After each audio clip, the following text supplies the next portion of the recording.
అందరికీ నమస్కారం.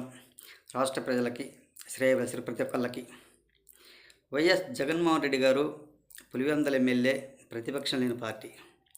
వైఎస్ జగన్ గారు మరణాల దగ్గరికైనా, చనిపోయిన వారి దగ్గరికి, శవాల దగ్గరికి, ఎంతమంది దగ్గరికైనా ఆయన నవ్వుతూనే ఉంటాడు.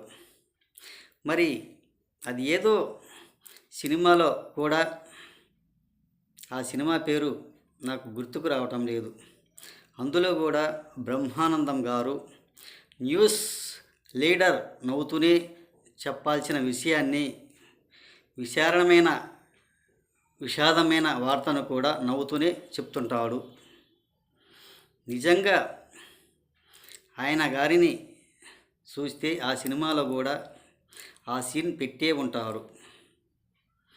జగన్ గారు ఆయన మనిషి, ఆయన ఇమేజ్ అంతేను. ఎక్కడికి వెళ్ళినా కానీ, ఎక్కడికి పోయినా కానీ ఆయన నవ్వుతూనే ఉంటాడు. మరి వాళ్ళ ఎమ్మెల్యేలు చెప్తారో లేదో తెలియదు కానీ ఆయన మాత్రం నవ్వుతూనే మాట్లాడుతుంటాడు. మరి ఎంతోమంది శవాల దగ్గరికి వెళ్తారు, చూస్తారు, అందరూ బాధపడుతూనే ఉంటారు, ఈయన మాత్రం నవ్వుతుంటారు. మరి పైకో లోపల ఎలా ఉంటుందో ఏమో తెలియని పరిస్థితి.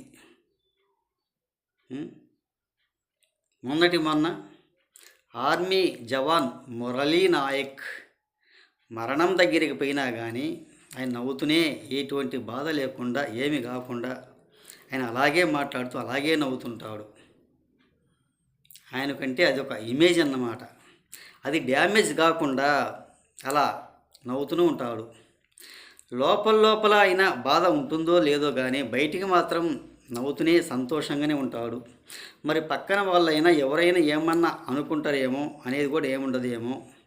వాళ్ళ ఎమ్మెల్యేలు కూడా ఎంతోమంది చెప్పే ఉంటారు, ఇది మంచిది కాదు, ఇలా నవ్వకూడదు, బాధగా ఉన్నట్టే చెప్పాలి, బాధపడుతున్నట్టుగా ఉండాలన్నా కానీ వాళ్ళు చెప్తారో లేదో తెలియని విషయాన్ని వెనికీర్తి ఉంటూనే ఉంటారు వాళ్ళ ఎమ్మెల్యేలు. ఎందుకు చెప్పరో ఏమో తెలియని పరిస్థితి. ఏది ఏమైనా అది మంచిది కాదు.